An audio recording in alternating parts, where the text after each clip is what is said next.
Hey guys, I'm Dipali Agarwal and welcome back to my YouTube channel For My Scholars. So CSS and HTML में हम लोग cover कर चुके हैं ये सभी टॉपिक्स। अगर आपको ये पढ़ने हैं तो आपको इनका लिंक मिल जाएगा नीचे पिन कमेंट में। आज हम लोग पढ़ेंगे एक बहुत ही इंपॉर्टेंट टॉपिक CSS का, that is box model. And उसमें हम लोग तीन चीज़ें पढ़ेंगे। ये देखिए हमारे पास बॉक्स मॉडल का एक फ़ोटो है ये। इसमें हम लोग तीन चीज़ों के बारे में पढ़ेंगे, padding, border and margin in detail. Okay, so let's get started. Box model just आपको ये बताता है कि अगर आपने कोई भी कंटेंट लिखा है, कुछ भी कंटेंट हो सकता है, पैराग्राफ, हेडिंग, इमेज, कुछ भी, तो उसके जस्ट आउटर लेयर क्या होती है, पैडिंग शो करती है। उसके जस्ट ऊपर होता है बॉर्डर एंड उसके जस्ट ऊपर रिप्रेजेंट किया जाता है मार्जिन। अभी हम ये चीज़ सीखेंगे, ठीक है। आपको शायद ऐसे समझ में नहीं आएगा हम लोग, बट अभी इसको बनाएंगे, इम्प्लीमेंट करेंगे और समझेंगे कि मार्जिन, बॉर्डर एंड पैडिंग में क्या डिफरेंस होता है। तो आ जाते हैं हम लोग VS कोड पर। तो अभी हमारे पास देखो क्या कोड लिखा हुआ है। ये दो पैराग्राफ बने हुए हैं सिंपल, एंड स्टाइल में हमारे पास पैराग्राफ के लिए एक ये फॉन्ट, क्योंकि हमने टॉपिक लास्ट ये पढ़ा था तो उसी का यहाँ पर जो है एट्रीब्यूट्स यूज़ किए हुए हैं। तो सबसे पहले हम लोग पढ़ते हैं बॉर्डर के बारे में। इसको हम बना देते हैं यहाँ पर कमेंट, एंड इसके बाद अब हम लोग लिखेंगे बॉर्डर का कुछ जो भी एट्रीब्यूट्स हैं वो सब कुछ हम यहाँ से समझेंगे। तो देखो भाई, बॉर्डर कि देखो इतने सारे ये एट्रीब्यूट्स आ रहे हैं। जैसे आपने बॉर्डर लिखा, इतने सारे एट्रीब्यूट्स आ रहे हैं रिलेटेड टू बॉर्डर। तो सबसे पहले हम लोग बात करते हैं बॉर्डर स्टाइल की, दिस वन। तो बॉर्डर स्टाइल में देखिए अगेन आपके पास इतने सारे ऑप्शंस आ रहे हैं। तो लेट सपोज मैंने यूज़ किया डैश्ड, तो देखो क्या होगा, Ctrl+S किया और गो लाइव किया हमने। ओहो कितना बड़ा आ रहा है ये, तो इसे छोटा कर लेते हैं, 100 पे कर लेते हैं, दिस वन। तो देखिए दो हमारे पास पैराग्राफ थे तो उनका जो बॉर्डर है डैश्ड फॉर्म में आ गया है। इसके अलावा आप और भी चीज़ें यहाँ पर यूज़ कर सकते हैं। आपके पास और भी ऑप्शन है, देखिए जैसे आप डबल का यूज़ कर सकते हैं। तो डबल का यूज़ करने से आपके पास डबल लाइन्स आ जाएंगी लाइक दिस, ठीक है। तो this is a border style. इसके अलावा हमारे पास होता है बॉर्डर रेडियस। बॉर्डर रेडियस देखिए क्या करेगा, और इसकी वैल्यू हम लोग अगेन पिक्सल में, EM में, EX में, इतने सारे हमारे पास यूनिट्स होते हैं CSS में, किसी भी वैल्यू में दे सकते हैं। और इसके लिए एक अलग से वीडियो बनाऊंगी जिसमें हम लोग ये सारे यूनिट्स ही पढ़ेंगे, तो डोंट वरी अबाउट दैट। अभी के लिए हम लोग जस्ट क्या यूज़ करते हैं, पिक्सल्स का यूज़ करते हैं, ठीक। तो हमने दिया 30 पिक्सल, लेट सपोज मैंने दिया, Ctrl+S किया। तो देखिए ये जो इसके बॉर्डर्स थे ना वो सर्कल हो गए, उसमें एक क्या आ गया है, सर्कल आ गया है। और हमने क्या वहाँ पर डिफाइन की थी, उसकी रेडियस डिफाइन की थी। इसको अगर मैं मान लीजिए 10 कर देती हूँ तो ज़्यादा ही वो कट गए थे, अभी ठीक है। तो ये होता है हमारे पास border radius. Next is border colour. Border colour की हम लोग बात करते हैं, दिस वन। तो बॉर्डर कलर आपके पास इतने सारे ऑप्शंस आ गए हैं। लेट सपोज पिंक हमने किया, Ctrl+S किया, तो ये हमारे पास बॉर्डर कलर चेंज हो गया है। आप इसके अलावा बॉर्डर की विड्थ भी डिफाइन कर सकते हो, बॉर्डर विड्थ। जैसे हमने दिया 3 पिक्सल्स की हमने बॉर्डर विड्थ दी, तो ये देखिए विड्थ इसकी बढ़ गई है। इसके अकॉर्डिंगली आप जैसा भी आपकी रिक्वायरमेंट है आपकी वेबसाइट पर, आप उसके अकॉर्डिंगली बॉर्डर विड्थ को चेंज कर सकते हैं।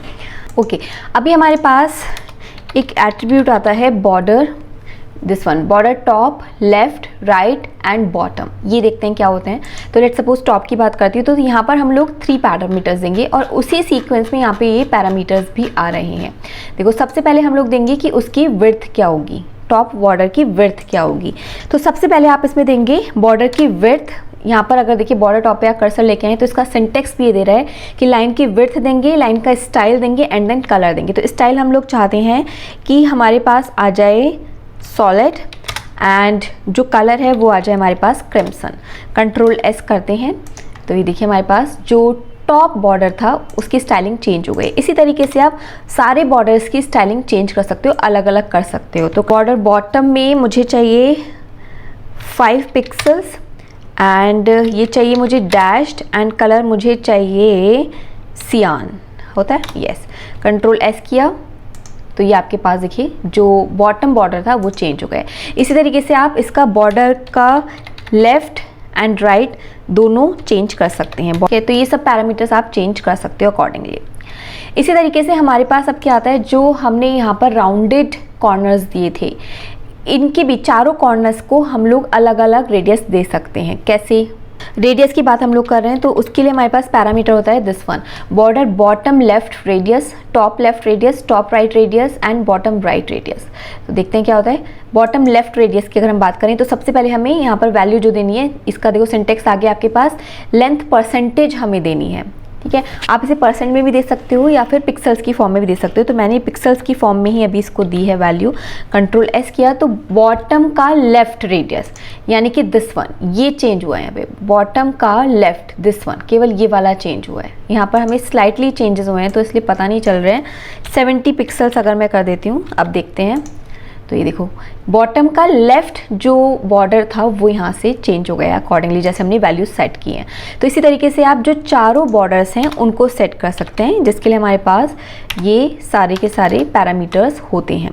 बॉर्डर डैश दिस वन, ये चारों हमारे पास इसके एट्रीब्यूट्स आते हैं। इसी तरीके से आप जो हैं बॉर्डर्स के top bottom left and right इनके कलर्स भी चेंज कर सकते हो, अलग अलग कर सकते हो। जैसे कि मैं चाहती हूँ बॉटम कलर केवल चेंज करना चाहती हूँ तो मैंने किया वो let's suppose blue, control S किया तो देखिए तो बॉटम जो था उसका केवल कलर चेंज हो गया है। यहाँ पर देखो हमने क्या किया था, जब हमने बॉर्डर टॉप की बात की थी तो यहाँ पर तीनों पैरामीटर्स दिए थे, हमने तीनों चीज़ें हमें मेंशन की थी। बट यहाँ पर अभी केवल हमें अगर कलर चेंज करना है तो आप उसको बॉर्डर बॉटम कलर के थ्रू कर सकते हो। आई होप कि आपको बॉर्डर से रिलेटेड चीज़ें क्लियर होंगी।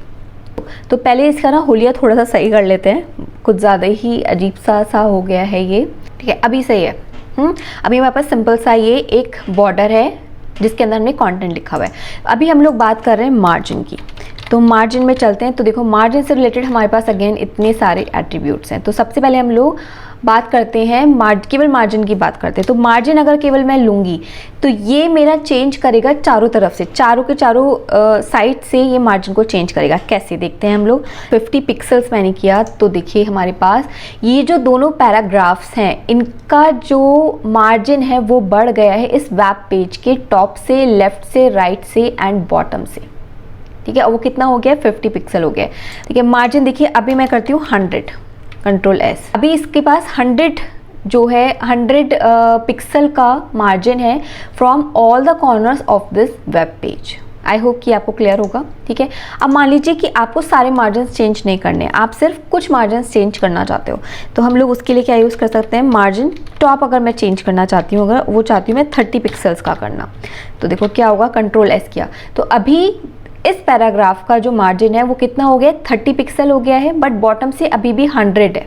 अब हमारे पास टॉप से 30 पिक्सल्स का है, बाकी कोई भी और यहाँ पर मार्जिन्स नहीं लगे हुए हैं। अब अगर मैं देती हूँ मार्जिन बॉटम से देती हूँ अब मैं, ठीक है, मैंने दिया 100 पिक्सल्स का, कंट्रोल एस किया तो ये देखिए इसका ये वाला जो फर्स्ट पैराग्राफ है इसका मार्जिन बॉटम से कितना हो गया, 100 पिक्सल हो गया है। तो इसलिए जो ये दूसरा पैराग्राफ था वो नीचे आ गया है। अभी और देखते हैं मार्जिन लेफ्ट की अगर हम बात करते हैं अब तो 40 पिक्सल्स का अगर मैं चाहती हूँ, कंट्रोल एस किया तो ये देखिए दोनों ही पैराग्राफ्स को लेफ्ट से कितना मार्जिन मिल गया, 40 पिक्सल्स मिल गया। मीन्स इस तरीके से आप टॉप लेफ्ट राइट बॉटम इनके मार्जिन को चेंज कर सकते हो। और अगर चारों दिशाओं से मतलब चारों साइड से आप अगर इसका मार्जिन चेंज करना चाहते हो तो उस केस में आप जस्ट क्या पैरामीटर यूज़ करते हो, क्या एट्रीब्यूट यूज़ करते हो, मार्जिन। तो मार्जिन में हमारे पास इसको और तरीके से भी हम लोग लिख सकते हैं जिसको शॉर्ट हैंड भी कहते हैं। जब आपने लिखा था मार्जिन 100 px तो इसने 100 px का मार्जिन दिया था फ्रॉम ऑल दी साइड्स। अब अगर आप दो वैल्यूज़ आप देते हो, मान लो आपने दिया 40 पिक्सल एंड 50 पिक्सल, तो 40 पिक्सल जाएगा टॉप एंड बॉटम का एंड 50 पिक्सल जाएगा लेफ्ट एंड राइट का। कंट्रोल एस करती हूँ मैं तो ये देखिए 40 पिक्सल्स गया, ये ऐसे समझ में आएगा ही नहीं, मैं इसे लेती हूँ उसमें कुछ वैल्यूज़ यहाँ पे फिर से चेंज करती हूँ, मैं यहाँ कर देती हूँ 100 पिक्सल एंड 50 पिक्सल। तो 100 जाएगा आपका टॉप एंड उसका बॉटम का, कंट्रोल एस किया तो टॉप एंड बॉटम का हो गया 100 pixel and left and right का जाएगा 50 पिक्सल। अगर आप 3 वैल्यूज़ अगर यहाँ पर कर देते हो, मान लो मैंने यहाँ पे क्या 150 पिक्सल और कर दिया तो 100 pixel will represent the top margin, 150 pixel bottom margin and 50 pixel जाएगा लेफ्ट एंड राइट मार्जिन। तो कंट्रोल एस किया तो 100 पिक्सल गया टॉप का, 150 पिक्सल इसने लिया है बॉटम से एंड 50 पिक्सल लिया है इसने लेफ्ट एंड राइट। देखो अगर मैं इसको भी चेंज कर दूं, 100 पिक्सल कर देती हूँ तो लेफ्ट और राइट से हमारे चेंजेस यहाँ पर आ गए हैं। कंट्रोल एस किया, देखिए अभी आ गए मेरे पास लेफ्ट और राइट से चेंजेस, लेफ्ट से भी 100 हो गया और राइट से भी 100 हो गया। आई होप कि आपको मार्जिन्स क्लियर होगा। ठीक है। मीन्स मार्जिन क्या कर रहा है आपका, आउटर से दिस वन मार्जिन जो वेब पेज है आपका पूरा, उससे जो डिफरेंस बढ़ रहा है, उससे जो स्पेस इसका बढ़ रहा है या घट रहा है, वो रिप्रेजेंट करता है मार्जिन को। अब हम लोग बात करते हैं पैडिंग की, कि पैडिंग क्या चेंजेस लेकर आएगा, पैडिंग कैसे चेंज है। तो पैडिंग के लिए हम लोग क्या करते हैं, हमने यूज़ किया पैडिंग 10 पिक्सल्स की हमने ली, कंट्रोल S किया। तो अभी शायद फिर से नहीं समझ में आएगा, 100 पिक्सल कर देती हूँ इसे। तो ये देखो इसने क्या किया है, अब ये बॉर्डर से जो डिस्टेंस है उसको चेंज कर रहा है, उसको घटाएगा बढ़ाएगा, वो क्या कहलाता है, हमारा पैडिंग कहलाता है। ठीक है, अभी देखो और दिखाती हूँ मैं इसको, अगर मैं कर देती हूँ अब 5 पिक्सल्स कर देती हूँ, कंट्रोल S किया। तो ये देखो इसने अब जो बॉर्डर से जो इसका डिस्टेंस है वो कितना हो गया है, 5 पिक्सल हो गया। कंटेंट का जो डिस्टेंस है, तो वही चीज़ यहाँ पे बता रही है कि कंटेंट से जो बॉर्डर से जो इसका बॉर्डर और कंटेंट के बीच का जो डिस्टेंस है वो क्या कहलाता है, पैडिंग कहलाता है। बॉर्डर एंड जो आपका वेब पेज है उसका जो डिस्टेंस है वो क्या कहलाता है, मार्जिन कहलाता है। इसमें भी अब आप लेफ़्ट और राइट चेंज कर सकते हो। तो मैंने दिया पैडिंग लेफ़्ट, अगर मैंने दिया यहाँ पर लेफ़्ट में चाहती हूँ 10 पिक्सल्स हो जाए, कंट्रोल S। तो देखो लेफ़्ट से मार्जिन थोड़ा बढ़ गया है, लेकिन हमें समझ में नहीं आ रहा है, तो इसको हम लोग और बढ़ा देते हैं, हम इसे 50 पिक्सल कर देते हैं, तो समझ में आएगा आपको। कंट्रोल S किया तो देखिए लेफ़्ट से जो मार्जिन, लेफ़्ट से जो पैडिंग है वो बढ़ गई है, बॉर्डर एंड कंटेंट के बीच का डिस्टेंस बढ़ गया है, जबकि राइट का वही है। और बढ़ा देती हूँ मैं, देखो 100 पिक्सल कर देती हूँ, कंट्रोल S किया। तो ये देखो लेफ़्ट बॉर्डर और कंटेंट का बीच का डिस्टेंस कितना हो गया, ज़्यादा हो गया है, और ये कितना है, 100 पिक्सल है। इस तरीके से आप राइट का भी चेंज कर सकते हो। हमने लिखा पैडिंग राइट। आई होप कि आपको ये समझ में आया होगा कि मार्जिन में और पैडिंग में क्या डिफरेंस होता है। यहाँ पर मैंने दिया मान लो 10 पिक्सल तो ऑलरेडी है, 200 पिक्सल कर देती हूँ, कंट्रोल S किया। तो ये देखो यहाँ से अब दुगना डिस्टेंस है, बॉर्डर और कंटेंट का बीच का जो डिस्टेंस है वो ज़्यादा है इन कंपैरिजन टू दिस, क्योंकि हमने लेफ़्ट का दिया हुआ है 100 और राइट का दिया हुआ है 200। इसी तरीके से आप पैडिंग टॉप कर सकते हो, और ऐसे ही हमारे पास होता है पैडिंग डैश बॉटम। और अगर आप चारों वैल्यूज एक साथ देना चाहते हो तो उसके लिए हम लोग क्या करते हैं, जस्ट पैडिंग का आपने यूज़ किया जब आपने केवल सिंगल वैल्यू दी थी दिस वन, तो इसने क्या किया था, 5 पिक्सल का डिस्टेंस दिया था बॉर्डर और कंटेंट के बीच का, 5 पिक्सल चारों तरफ से। अब अगर हम चाहते हैं अलग अलग देना वो वैल्यूज़, तो हम लोग क्या करेंगे, 10 pixel, 30 pixel, 50 pixel and 80 pixel. तो इसने क्या क्या चीज़ बताई, देखो हमें इसने बताया 10 पिक्सल हमें बताएगा top, right, bottom and left. मैं इसको कमेंट भी बना देती हूँ। सबसे पहले क्या है, टॉप है, फिर राइट है, फिर बॉटम है एंड देन लेफ़्ट है। कंट्रोल S करते हैं तो देखिए चारों पैडिंग्स अलग अलग हैं, बॉटम से अलग है, लेफ़्ट से अलग है, राइट से अलग है, टॉप से अलग है। तो आई होप अब आपको ये क्लियर होगा कि मार्जिन क्या है, पैडिंग क्या है एंड बॉर्डर क्या होता है। बॉर्डर तो जस्ट क्या है, ये जो आपने आउटर लाइन बनाई है वो बॉर्डर है हमारे पास। मेन जो खेल है बॉक्स मॉडल में वो होता है मार्जिन एंड पैडिंग का। पैडिंग हम लोग किसकी बात कर रहे हैं, ये जो बॉर्डर है यहाँ से लेके इस कंटेंट का बीच का जो डिस्टेंस है ये रिप्रेजेंट करता है पैडिंग, यानी बॉर्डर के अंदर जो कंटेंट है उसका डिस्टेंस फ्रॉम द बॉर्डर क्या रिप्रेजेंट करता है, पैडिंग। और जो मार्जिन है वो रिप्रेजेंट करता है distance from the edge of the web page to the border of the web page. तो this is all about the box model of CSS। ये बहुत इंपॉर्टेंट है, आपसे बहुत बार ये इंटरव्यू में भी पूछा जाता है, तो इसको अच्छे से पढ़ लेना। अब हम लोग नेक्स्ट वीडियो मिलते हैं with a new topic, so stay tuned.